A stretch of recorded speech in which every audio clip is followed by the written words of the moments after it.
Good afternoon, everyone. Thanks for joining us for our 2:30 streaming show. I'm Jamie French. I'm Robinson Miles. A lot happening on this eerily nice Friday. Oh, yeah. So we'll go ahead and jump right in. Starting with state news in Indiana, Governor Mike Braun signed a bill dealing with cell phones in the classroom. Senate Bill 78 prohibits students from using phones, smartwatches, and gaming devices during the school day.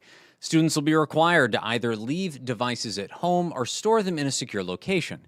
Currently, in most schools, phones are prohibited during instructional time, but they can use them during lunch and passing periods. So this requirement will take effect on July 1st of this year. It's a bill that we followed closely, and now Governor Braun has signed that into law. So reaching out to our school systems to see how this will sort of change for their students and what sort of rules they'll implement there. So we'll keep you updated. Be interesting to see the implementation there. 'Cause I know they kind of have a form of that in a lot of places. Right, yeah. We'll need to see. Yeah. Well, happening tomorrow, the McCutcheonville Fire Department is honoring one of their own who died in an accident while on the job. Now, it's their annual Jeremy Ty Chili Day. Now, it's at their fire station on St. Joe from 11 to 3 tomorrow. Officials say they will have chili by the gallon and half-gallon, challenge coins, patches, and T-shirts. Yeah, it is $30 per gallon and $15 for a half gallon. You might remember Ty died back in February of 2012 when the fire truck that he was in crashed into a ditch not far from the station when he was returning from that call. They do this fundraiser every year, this benefit for him to honor him. And of course, it's a great way for the community to just come out and enjoy a meal together. And hopefully the weather will be nice enough for that. I know tomorrow's an alert day, so fingers crossed for them. Yeah, we'll see. For our final story here today, this is a story for specifically Jamie French. Absolutely. If you've ever wanted to be the face of a sports organization, now is your chance. The Evansville Otters are searching for someone to take on the role of Evan or Ava the Otter. And I think it should be me. 100%. Officials say they need someone who is outgoing, a team player, comfortable, entertaining crowds. French. Now, you got to be over 16, so I'm good there. I don't know. Okay. Well, all right. I wasn't sure. Well, if any of you at home are interested, then we do have a link to apply over on 14news.com. But can you imagine how fun this would be? That has to be just like nice, the most fun thing. Nice day. I guess you'd probably be very hot in that suit, but you're just out like dancing amongst the crowds, throwing out hot dogs. Like, I'd really get into it. Right. The only real requirement, you have to talk with your hands. I can do that. I'm everywhere. I was going to say, are you expressive enough? I can do that. From I can the do it. shoulder down. I can do it. There you go.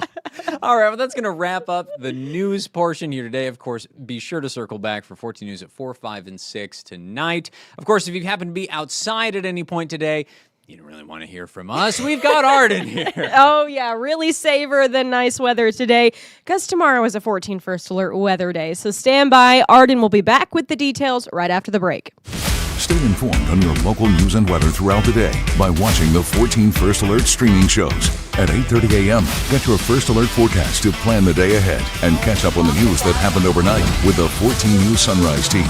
In the afternoon, get the latest headlines, forecasts, and a preview of the stories we're working on with the 14 First Alert streaming show at 2:30. And get an in-depth look at the 14 First Alert forecast so you're ready for the next big thing with the 14 First Alert weather show at 9 p.m. Watch the 14 First Alert streaming show that fits your schedule and works best for you. Streaming on your phone by downloading the 14 News app and the 14 First Alert weather app. On your smart TV by using the 14 News streaming app. And stream anytime on Facebook, YouTube, or on 14news.com. Stay connected and stay informed by watching the 14 First Alert streaming shows on your favorite streaming devices.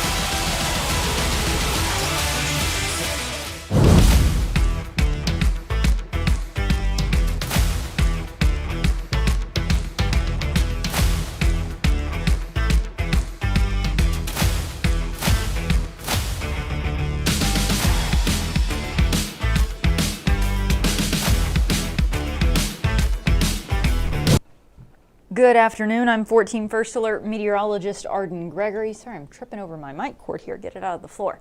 Okay, here's a live look at the Owensboro Riverfront. Mostly sunny skies out there, an absolutely beautiful day. We've set a new record high this afternoon. Temperatures are climbing into the lower 80s. Just an incredible Friday.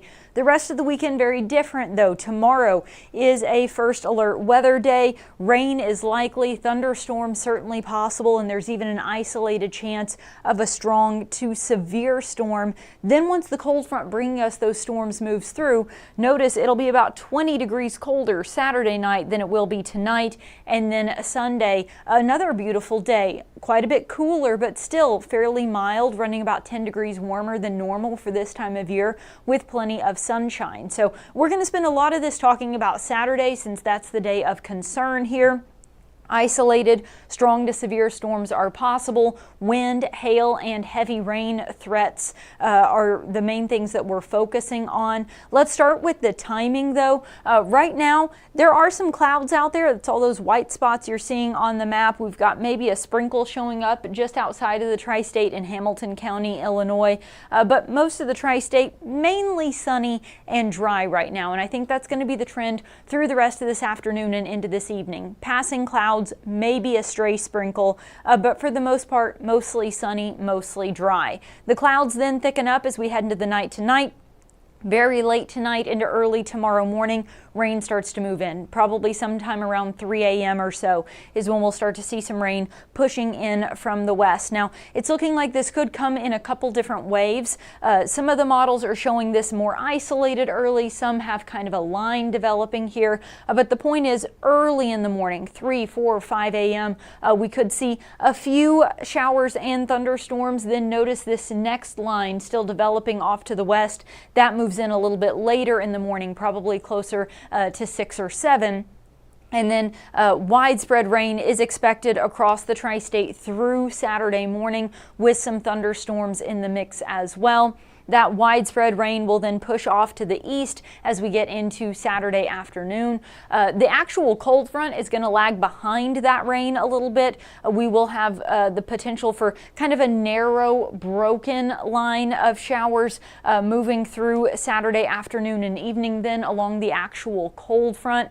So a few more spotty showers possible all the way into Saturday night, but then that clears off to the southeast and Sunday looks mostly sunny. As for our severe weather threat, parts of Illinois are sitting in this level 1 risk for an isolated strong to severe storm in the outlook for today, but that's because that includes today and tonight. So that's allotting for that potential for some storms around 3, 4 a.m. Late tonight. But really, it's more into Saturday. The risk for severe storms today, like this afternoon and into this evening, is all off to our west. And actually, there's a pretty significant risk for severe storms out west there. You see that large area outlooked at a level 3 out of 5 for numerous severe storms, including a potential for tornadoes off to the west today. So all of that out of the tri-state, though, not our concern. These storms will weaken significantly by the time they get to us late tonight into early Saturday. This whole system does slide to the southeast on Saturday. You can see that level 2 risk over into parts of Kentucky, Ohio, and West Virginia. And then another level 2 risk down to the southwest from Arkansas and Mississippi down into Louisiana and Texas there. I think down to our southwest, that's where they've got more of a hail threat tomorrow. The entire tri-state is sitting at this level 1 risk though. So widespread severe weather not expected. Most of the rain we're going to see Saturday morning will be just that, rain, maybe a few rumbles of thunder, but there is this isolated chance that within those thunderstorms, 1 or 2 of them could become strong or maybe even severe. As for the individual threats, we are not currently outlooked for a risk of tornadoes, but we are sitting at a level 1 risk for flooding, wind, and hail. So within these thunderstorms, we may have a few pockets of very heavy rain that could lead to some flooding problems. It's also possible some of these storms may be capable of producing damaging wind gusts or some hail. So those are the things we'll really be looking for as we go through tomorrow morning. I wouldn't completely rule out the possibility for a brief tornado. When you've got 80s in March, I wouldn't rule anything out, but overall it looks like it's really primarily going to be a heavy rain and damaging wind threat with maybe some hail. And again, all of this is a very low isolated threat. Most of these are just going to be your run-of-the-mill thunderstorms and just a rainy Saturday morning, but there is that chance that we could get 1 or 2 severe storms in the mix as well. I mentioned 80s in March. It's exactly what we've got out there right now. Still a little cooler in some places. Mount Vernon, Fairfield, Mount Carmel, Oakland City, and Huntingburg all still in the 70s. But Evansville, Henderson, Owensboro, Madisonville, Newburgh, Lewisport, Dundee, all sitting in the 80s. These are our first widespread 80-degree temperatures so far this year because it is early March. You wouldn't typically have 80s this early in the year. We have set a new record high for the day. The previous record was actually set just 3 years ago in 2023. We had a high of 77 in Evansville. We have made it to 81 officially today. So we set that new record by quite a few degrees. And some of that is due to the sunshine, but most of it is due to the wind. We have this warm breeze just pumping warm air from the south up into the tri-state. We're still going to have a southerly wind through the night tonight. So even after the sun sets, our temperatures will really stay pretty mild, with lows only dipping back into the low to mid 60s tonight. We do have that chance of storms, though, starting around 3 a.m. and then moving forward from there. Tomorrow is a first alert weather day. Rain is likely. Some thunderstorms mixed in with that rain, with an isolated chance that one or two of those storms could maybe even become severe with damaging winds. The primary threat, but heavy rain and flooding, as well as a little bit of hail also possible. Now, once the cold front bringing us those storms on Saturday moves through, we do see a bit of a dip in our temperatures on Sunday.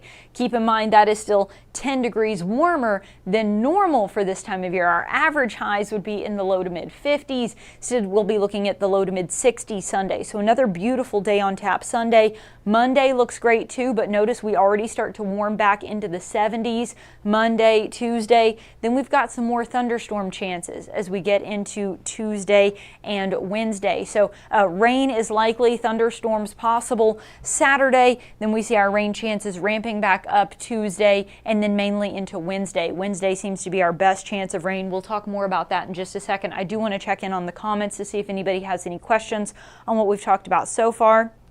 Laura watching from Dawson Springs, thanks for tuning in. Zach asking about a severe weather outbreak on Wednesday. I am not expecting that, and I'll show you why in just a second. And Cheyenne asking, could the tornado risk move into the Evansville area? I would not be shocked if when things update tomorrow we get put in like a 2% risk of tornadoes. That wouldn't surprise me, especially given the tornado risk off to our west with this same system today. But really, any risk of tornadoes tomorrow is very low. I'm not expecting tornadoes tomorrow, but like I said, with 80s in March today, a cold front moving in tomorrow, I just can't 100% rule it out. But really, the tornado threat seems very low. I don't think we're going to have the storm ingredients to have that happen. It's mainly just going to be some thunderstorms. Gusty winds would be my most likely threat. Maybe some hail, and in the mix with that also some heavy rain and flooding could be possible. Any flooding we see though will be temporary. That as soon as the water kind of clears off into the creeks and drains, we should be fine. It'd be more a matter of if it's raining harder, faster, than it can run off the roads into the sides and ditches, right? So yeah, that, I hope that answers your question. I can't guarantee that we don't get put in like a low-level 2% risk of tornadoes tomorrow, but really our tornado risk seems very low. I would not be worried. Don't get yourself worked up and stressed about tornadoes tomorrow. I just think it's very unlikely that that will happen. Now, Zach was asking about the storms on Wednesday, so let's take a closer look at this. I mentioned that warm-up Monday, Tuesday. We climb right back into the 70s. That's because, again, we've got this warm air pumping in from the south. Monday does look mostly sunny, but by the end of the day, we'll start to see some clouds and maybe a little bit of rain Monday night into Tuesday morning. Tuesday is not going to be a washout, but some scattered showers and maybe even a few thunderstorms possible, especially as we get later into the day. Most of the rain next week, though, is going to be on Wednesday. That's when this cold front comes in from the northwest, and as it swings through the tri-state, Wednesday is looking like it'll be a pretty rainy day, especially as we get into the afternoon and evening. We could see heavy rain and possibly some thunderstorms on Wednesday. Then this whole cold front pushes off to the east, and it takes the rain with it, and I think we'll see clearing skies then, but cooler temperatures on Thursday as our wind direction will shift. colder air will start to come in from the north, and for the first time in a long time, our temperatures are actually going to be where they should be this time of year. Now, Zach asked about the potential for severe weather with these storm systems, and I just want to point out, I don't know why that extra layer is on there. Let me turn that off because that is confusing. They must have updated something. Sometimes with these, you get extra layers that show up in there, and that's exactly what happened. All right, so there is the outlook for Tuesday, and let me fix Wednesdays as well because we're going to run into the same problem. And I just checked these right before we went on the air, but they must have just updated them. This is a glitch that we cannot seem to get fixed with this system. Okay, so tuning back in here. So again, we're talking about storms Wednesday, mainly Wednesday afternoon and evening, then moving out on Thursday. On Tuesday, it looks like the risk of severe weather will probably be west of the tri-state. So from about I-57 back out of Illinois into Missouri and then stretching all the way down into Texas. So kind of a large area at risk of severe weather on Tuesday. But again, our rain at that point will still be kind of scattered. Most of the rain doesn't hit us until Wednesday. Well, Wednesday, it looks like the risk of severe weather is going to be focused primarily to the southwest. So we're talking mainly over the Arkansas, Louisiana, Texas region, the Arklatex as it's sometimes referred to. Now, does that mean that we absolutely won't get any severe weather here? No, we could end up with an isolated, stronger, or maybe even severe storm here on Wednesday, but it looks like it's mainly just going to be rain. If anything, I would be concerned about a heavy rain and flooding threat on Wednesday, because it really looks like the risk for severe storms, and when I say severe, I mean damaging wind, large hail, tornadoes, the risk of anything like that really seems like it's going to stay to our southwest on Wednesday. So to answer your question succinctly, Zach, no. We are not going to have a severe weather or certainly not a tornado outbreak in the tri-state on Wednesday. We are going to get rain on Wednesday. I'm confident in that. Probably some thunderstorms. I wouldn't rule out an isolated stronger storm, but really it looks like the risk of severe weather for the most part is going to stay down to our southwest. Man, I forgot to slide that over. So that alert day is obviously on Saturday. I moved the top part, not the bottom, and also the time change, Saturday night into Sunday. Man, can you tell it's Friday, folks? I am ready for the weekend. So again, don't forget to change your clocks over this weekend. We do have that risk of thunderstorms Tuesday, Wednesday of next week, and then we see quite the cool down. Our normal highs this time of year are in the low to mid 50s, but instead we've been talking about 60s and 70s for the past few days, right? We had that kind of cold, dreary day on Monday. Then we warmed into the 70s on Tuesday. We've been in the 60s and 70s all week. Today, we even made it into the 80s. We're still talking about 60s and 70s all the way into the middle of next week. So temperatures will be above average for more than a week here. Then as we get into next Thursday, that's when that cold front moves through, and or on Wednesday and on Thursday is when we finally see things kind of getting back to normal. It's also been a very rainy start to the month of March. We've had rain every single day since Monday. The heaviest rain fell yesterday. We had a thunderstorm move through, set a new rainfall record for Evansville yesterday with more than 2¼ inches of rain. We've stayed dry so far today, though, even mostly sunny. That's what helped push us into those 80s this afternoon. As for our precipitation, February was our 5th driest February on record. So on the year, we are still running a bit of a precipitation deficit, but for the month, I mean, we're only a few days in and we've already had almost 3 inches of rain. So we're obviously running a surplus so far on the month of March. And our temperatures, even though Monday was chilly, overall, most of these first few days of March have been much warmer than normal. So our average temperature is actually running about 10 degrees warmer than you would expect for the month of March. And we've got even more warm weather on the way, like I said, through the next few days. I do want to give a quick mention to the rivers. For those of you who are interested, they are rising. They have all risen since we checked in here yesterday. We are expecting to reach minor flood stage in Newburgh, Mount Vernon, J.T. Myers, and Shawneetown there. Middle of next week, Wednesday in Newburgh and Mount Vernon, Thursday, J.T. Myers and Shawneetown. So not major river flooding. This is something that is very common for us this time of year. As we get into March, April, and May, we typically see some river flooding, so this shouldn't be a shock to anyone. But some minor river flooding by the middle of next week along the Ohio River. The more concerning spots are going to be a little farther north on the smaller rivers. Along the White River there, we are expecting moderate flooding in both Petersburg and Hazleton. You're already dealing with minor flooding there right now. So we've already crossed over into minor flood stage, and we're expecting moderate flooding by the middle of next week, expected to crest on Wednesday as those rivers will continue to rise over the next few days. Then along the Wabash, Mount Carmel and New Harmony still below flood stage right now, but expected to crest Wednesday and Thursday of next week at minor flood stage. Not expected to get to flood stage in Carmi, but just barely. Flood stage at Carmi is 27 feet. We're going to get right up to it. So pretty close there to flooding in Carmi by the middle of next week. In Kentucky, where we had extreme flooding last year, not concerned about flooding at this time. The Green River in Calhoun and in Paradise, both on the rise over the next few days, expected to crest on Tuesday, but again expected to remain below flood stage. So there's an update for those of you who have interests along the rivers. All right. Chris says this weather's better than, cold temperatures, snow and ice. I agree with you, Chris. I would much rather this over what we were dealing with at the end of January with all the snow and ice. Hello, Stephanie from Hawesville.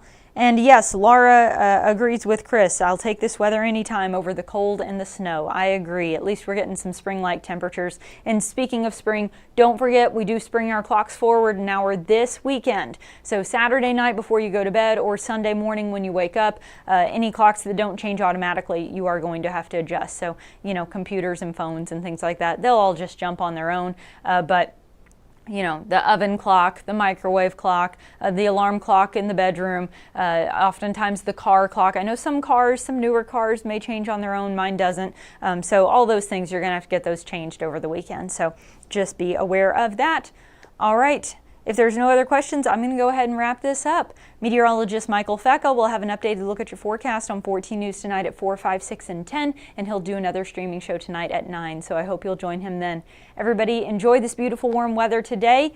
It is going to be a little stormy tomorrow morning, but we'll salvage the second half of the weekend. Sunday looks nice too. So with all that in mind, overall, I hope you have a pretty good weekend.